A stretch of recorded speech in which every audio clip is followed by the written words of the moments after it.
Thank you, Dr. Jagnani, for my kind introduction, and it is my honor to present a talk and to present an oration on the name of my teacher, Professor Dr. J.K. Agrawal, who is uh, actually the father of endocrinology for all uh, diabetic uh, doctors in the country, and probably he is one person who has started endocrine department, uh, uh, first endocrine department in the country. So I hope I will justify his name with my talk. So to start with the topic, can you relate these two pictures? The one is the tree and another is the Mangalyan. So there is a tree and there is a Mangalyan. How they are related? So this to give you a hint, this is a tree in front of the physics department where Newton was working. So Newton got an idea, and with that idea, the gravitational force was discovered. And with the discovery of these gravitational force, now the NASA has landed into the uh, Mangal Grah.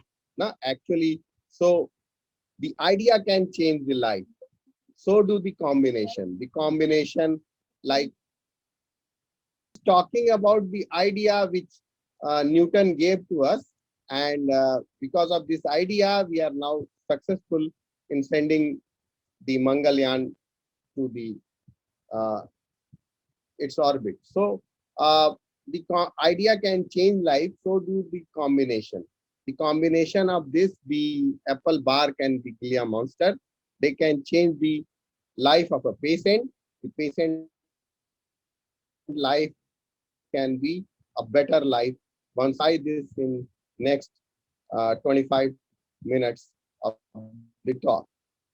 So I will be discussing about the physiology of GLP-1 and SGLT2 inhibitors and their cardiorenal protective effect, and the synergistic combination, whether it is better or it is bad, and at last what are different clinical or the drug treatment. So the diabetes holistic approach. So aim of the treatment is to reduce the weight, to reduce the blood pressure, and to stabilize the EGFR without causing hypoglycemia. So in spite of the advancement in the treatment of in the field of diabetes, only 50% of the patients uh, are achieving the HbA1c problem with the current diabetes management. And for an ideal anti-diabetic agent, we need that agent should be safe, durable, well tolerated, and it should correct many pathophysiological abnormality of type 2 diabetes. So we will discuss something about the pathophysiological abnormality of the diabetes and how the GLP-1 is effective in correcting that. So this is a slide of intestine where the L cells are present, and contrary to the belief of general population, general physicians, that the GLP-1 is being secreted with the help of only carbohydrate. The electrolyte can be one of the stimulant. The lipid can be one of the stimulant. Protein can be one of the stimulant. The gut microbiota alteration can be one of the stimulant. And the secretory product like bile acid can one of the stimulant. And once the GLP is released, it can act on a same intestinal cell or in a parakinetic manner, or it can be secreted into the blood or neuroendocrine effect. So that is the main mechanism action of all these SGLT2 molecules. And with the help of these SGLT2 effect, they can be protective to brain, they can be protective to heart, they can be protective to liver, apart from improving the pancreatic function. So the diabetes is a multifaceted disease, so it needs a multifaceted treatment. So a single agent modifying the multiple pathophysiological abnormality you can see here, and GLP is capable in doing that, and probably it is one of the best drugs to modify multiple pathophysiological targets in the diabetes. So how does GLP-1 uh, causes these effects? By modifying BNP, CRP, or something else? The answer is probably inflammation. So GLP-1 is an anti-inflammatory molecule, and how it is causing the reduced inflammation. Once the gut microbiota is altered, probably because of this effect, the anti-inflammatory effect is there. So another theory is the GLP-1 is acting through receptors, and because of the action on the receptor, this can have anti-inflammatory effect. So in total, the SGLT2, the GLP-1 once it is given, sorry, the GLP-1 once it is given, it is causing decreased inflammation. So it is a anti-inflammatory molecule which is anti-inflammatory at blood vessel, anti-inflammatory at heart, anti-inflammatory at liver, and anti-inflammatory at kidney. So looking at the cardiovascular effect of the GLP-1, the GLP-1 has got effect on the heart and effect on the blood vessels. On the heart, the GLP-1 receptors are found on the atria only. So on the atria, the GLP-1 receptors are present, and because of the action on this chamber, there is multiple effect like decrease inflammation and other pathophysiological correction. While on the endothelium, once they are acting on the endothelium, they can have anti-inflammatory property. But the problem is the distribution of GLP-1 receptors are not uniform in all endothelium. They can be better represented in the brain. They can be better represented in the periphery. They can be better represented in the pulmonary area. But there are areas where they can be less represented. So depending upon the type of GLP-1 receptor, type distribution of GLP-1 receptor, they can have differential effect on different endothelium. So that is a very important concept which is coming up. So this is an one concept. Another theory is the GLP-1 is acting on the cardiac atrium, and from there the ANP is secreted. And once the ANP is secreted, it is acting on the adipocyte, the vascular endothelial cells to cause the effect. But the problem is, whatsoever is the mechanism, it is not able to explain the all effect of GLP. Out mouse study, and with the help of that study, they are able to demonstrate that probably the endothelial GLP-1 receptors are more important as compared to the heart GLP-1 receptor. So that is another concept which is coming up. So GLP-1 receptors, they have metabolic effect, they have cardiovascular effect.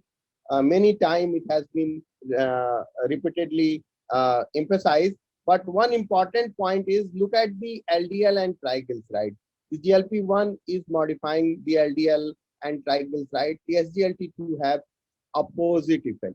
So the SGLT2 have deleterious effect on lipid profile, while GLP-1 receptor has a better effect on lipid profile. So the atherosclerosis, the cardiac function, the albuminuria, these effects are predominant effect of GLP-1 once you are considering cardiovascular benefit. What about the renal protection?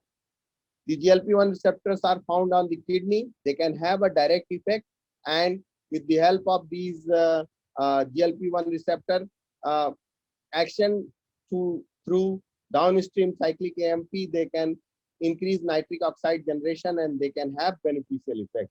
But the story is not limited to this.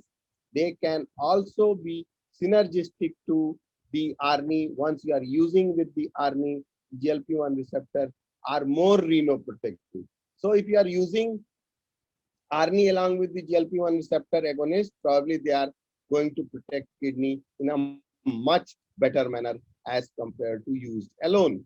Not only this, once you are using GLP-1 receptor agonist, probably they help in sodium excretion also. So there is a incretin effect of sodium excretion also.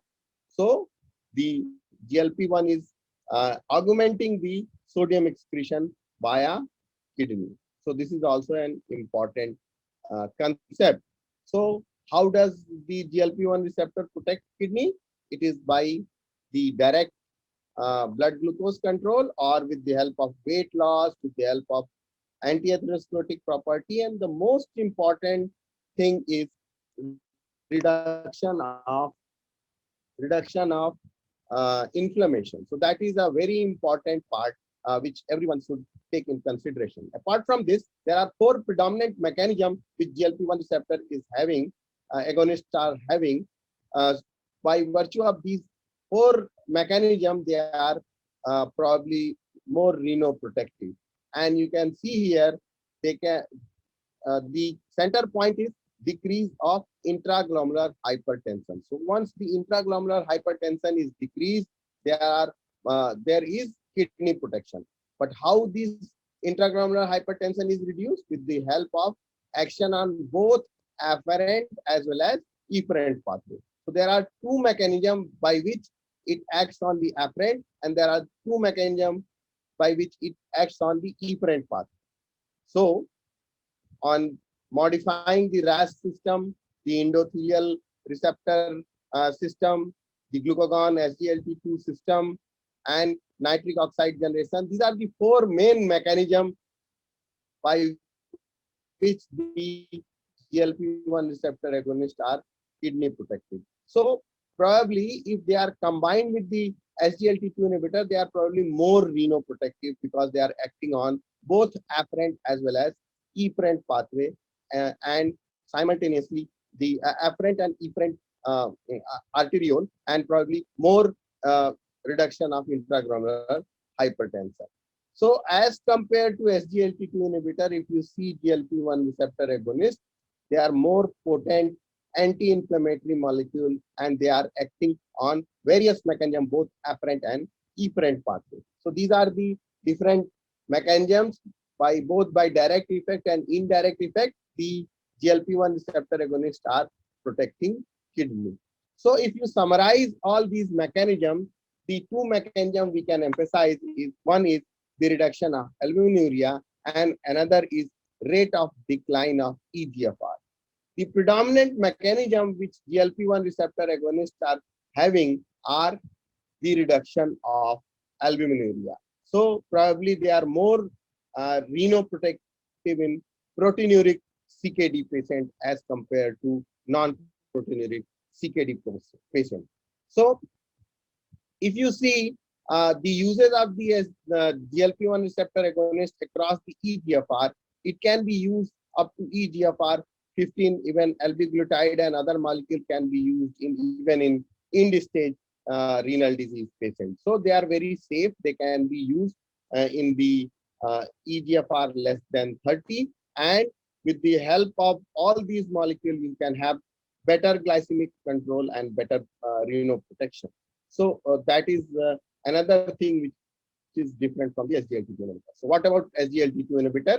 The SGLT2 inhibitor, much has been discussed in the morning from the evening time in the earlier speaker, that the SGLT2 inhibitor, once they are given, they block the SGLT2 receptor. This will increase the distal sodium delivery to the macula densa, and it will predominantly act on afferent arteriole and correcting the tubular hypertension. So tubuloglomerular hypertension is corrected, and this will lead to weight loss, HbA1c reduction, and reduction in proteinuria. So that is the basic point, mechanism of action of the SGLT2 inhibitor. So there is HbA1c reduction, weight loss, and blood pressure reduction. Apart from this, they are also cardioprotective.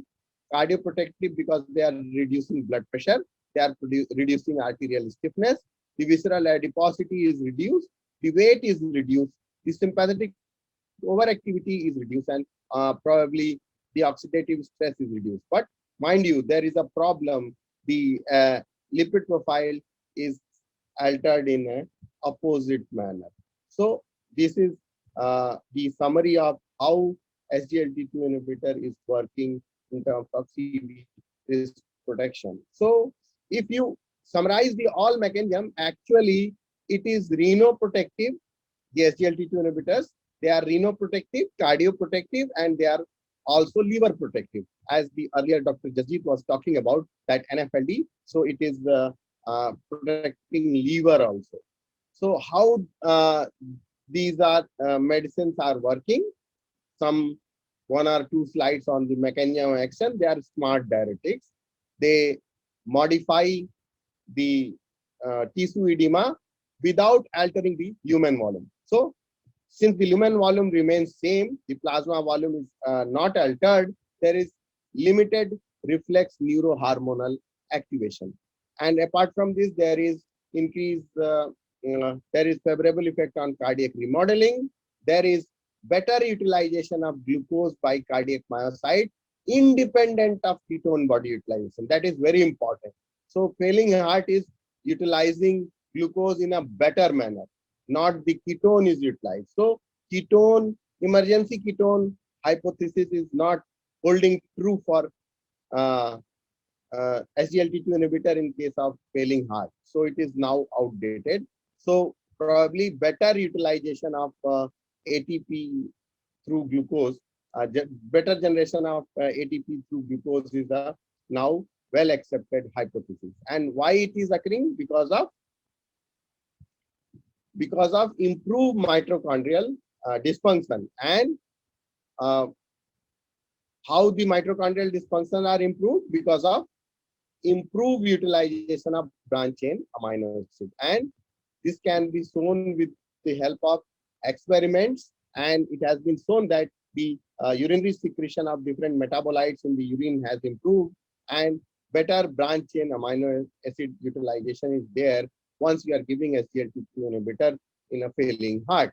So that is one of the mechanism. Not only this, the intramyocardial calcium is also reduced, and that will favor the cardiac uh, remodeling in a positive manner. So if you summarize the effect of the SGLT2 inhibitor on the heart, there are early effect and there are long-term effect. Earlier, we are listening a topic where the SGLT2 being used in the acute heart failure, acute worsening heart failure. These early effects are very important in that regard. But not only this, there are also late effect, and they are certainly going to be very, very important. So the SGLT2 inhibitor and renoprotection, this is also very important thing. Since we are having different agents which are mainly acting on the efferent arteriole like ACE inhibitor, ARBs. Now, first time we have an agent which affects the afferent arteriole. And apart from SGLT2 inhibitor, the GLP-1 is also another molecule which affects the afferent arteriole. So now we have arteriole, and we have a better tool to reduce intraglomerular hypertension, and subsequently the renal outcome can be affected in a better manner. So that is the reason why SGLT2 inhibitor and is very good renoprotective agent. Apart from this, the emergency ketone supplementation in a failing kidney is very, very important, and it will rescue, it will provide emergency fuel, and that will save the failing kidney. So that is all theory. But what about the EGFR, the hard endpoint? There is a gradual stabilization of EGFR once you give the SGLT2 inhibitor. Over a period of time, the EGFR is stabilized and rate of drop of EGFR is stabilized. So this is the summary of all cardiorenal protection of the SGLT2 inhibitor. But what about the evidences which are building up? So in the recent guideline, what they have changed is they have put the SGLT2 inhibitor and GLP-1 receptor agonist ahead of metformin and to control the renal outcome. So one of the very important reason why they have done it, because the metformin takes almost a decade to have an effect. So it takes around 10 years to have a positive impact on cardiovascular outcome.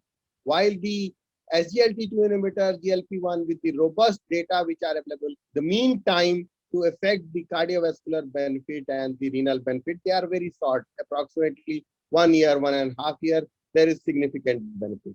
So there is no point in wasting time in patients who are having multiple cardiovascular problem and CKD problem with the metformin.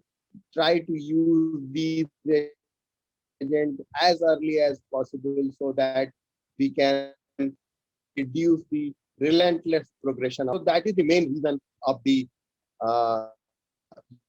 use of the SGLT2 inhibitor and GLP-1 receptor ahead of the metformin. And that's why the guideline has put the SGLT2 inhibitor and GLP-1 receptor agonist ahead of metformin in those patients who are having multiple CV risks or renal problem. So long story into short, if you want to predominant renal problem or predominant agent, if your patient is having high, if you want greater weight loss, if you want significant glycemic benefit, if the EGFR is less than 45, probably the GLP-1 receptor agonist is the better agent.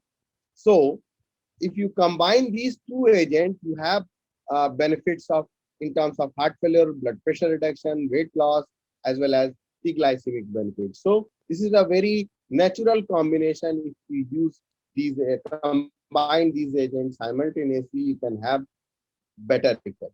So the synergistic action of the GLP-1 and SGLT2 inhibitor is expected. And as I have already told you, the SGLT2 inhibitor is mainly acting via the effect on the myocardium and kidney and by decreasing the sympathetic tone, while the GLP-1 receptor agonists are predominantly acting by having favorable effect on lipid profile and by acting as a predominantly anti-inflammatory molecule. So that is the emphasis point. And if you combine these two agents together, probably every pathophysiological abnormality will be corrected. So this is a slide which compares the GLP-1 receptor agonist with the SGLT2 inhibitor. So if you see in terms of anti-atherosclerotic property, the GLP-1 receptor agonist is the favorable one.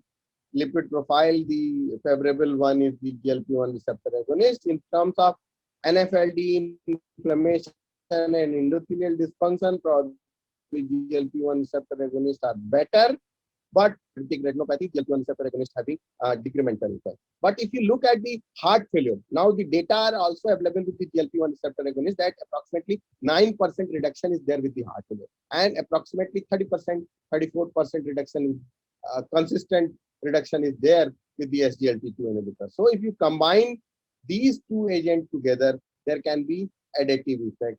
And you know, if you are modifying heart failure, it will increase the survival of the patient. So this is the summary of all cardiorenal protection of the SGLT2 inhibitor and GLP-1 receptor agonist. If you are using these two agents together, there can be beneficial effect. So this is all theory. What about the clinical evidence which we are having? So if you, there are few trials which have used these two agents simultaneously. One of the trial is Duration 8 trial. This is a multicentric double-blind randomized controlled trial where they have used the exenatide along with the DAPA simultaneously. So both exenatide and DAPA is used simultaneously, and what they have found that there is greater reduction of HbA1c, there is greater reduction of weight, and there is a favorable effect once you are using this agent simultaneously. So combining these two will not increase the adverse effect, but this will have a additive effect in terms of glycemic benefit, in terms of weight reduction, in terms of BP reduction. So that is a very encouraging thing. Here in this trial, both agents were started simultaneously. Let's look at the other evidence, that is in form of AWARD 10 trial, where dulaglutide was added on the top of SGLT2 inhibitor. The SGLT2 inhibitor, all three popular the SGLT2 inhibitor, the dulaglutide was added on top of that. And once it is added on top of that, they have seen that there is better reduction in terms of weight, in terms of HbA1c, in terms of blood pressure, and there is no increased side effect. So if you are using this agent in a sequential manner, probably there is also favorable effect. So in one trial there was simultaneous start, and in another trial there is a sequential start. Another sequential start trial is the sustained trial, and that is semaglutide is added on to the popular SGLT2 inhibitors, and in this trial they have shown that there is a greater reduction in weight and there is greater reduction in HbA1c. What about the real life study? In real life study also, if combination of the DAPA along with the liraglutide has shown beneficial effect, and if in elderly population also it has shown greater benefit. And the main thing is whether to start these agents simultaneously or sequentially. So if you are starting these agents simultaneously, there is greater benefit. If you are starting the agent sequentially, there is less benefit, but at the cost of increased side effect once you are starting these agents simultaneously. So that is the problem with the simultaneous start. But still, if you need more promising result, and if your patient is having lots of comorbid condition, you have to use the simultaneous start rather than sequential start. What about the meta-analysis? The meta-analysis of all the uh, uh, combined use of the GLP-1 receptor agonist and SGLT2 data. So mainly in this trial, they have pulled the data of all three trials, which I have already emphasized. What they have seen that in meta-analysis also, there is a significant effect on HbA1c, body weight, and blood sugar control, and but there is an increased risk of hypoglycemia.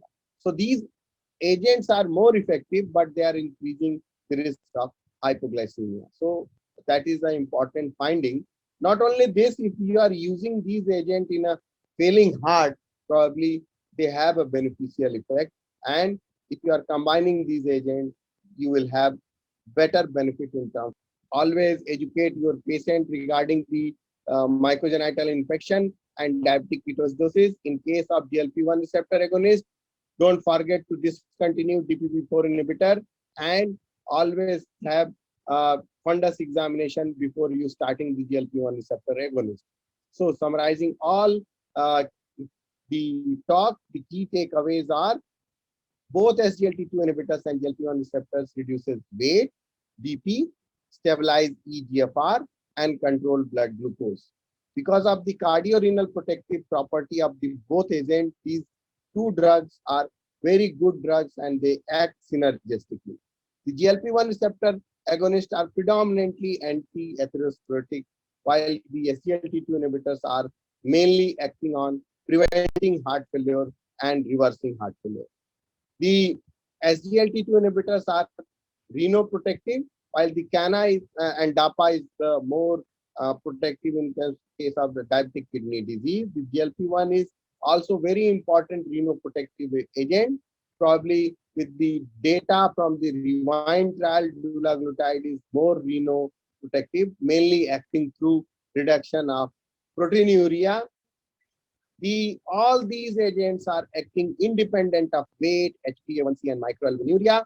The alternate fuel ketone hypothesis and decreasing sympathetic tone is the main mechanism of action for the SGLT2 inhibitor, while the genitourinary infections are main fear for the SGLT2 inhibitor, and it is important adverse side effect. The proliferative diabetes 1 receptor agonist. BP lowering effect of SGLT2 inhibitor is more pronounced, while weight lowering effect of GLP-1 receptor agonist is more pronounced, except for the albiglutide. The albiglutide is probably weight neutral.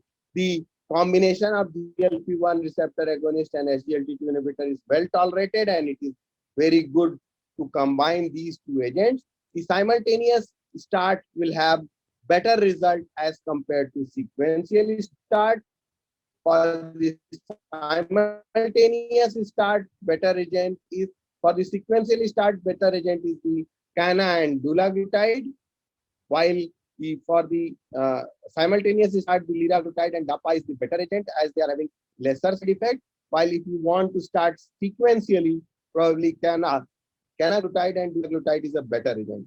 In this regard, I just want to emphasize that SOTA is one drug which should be given with the shorter duration of the shorter acting the GLP-1 receptor agonist rather than once a weekly uh, uh, GLP-1 receptor agonist. Thank you very much for your patience.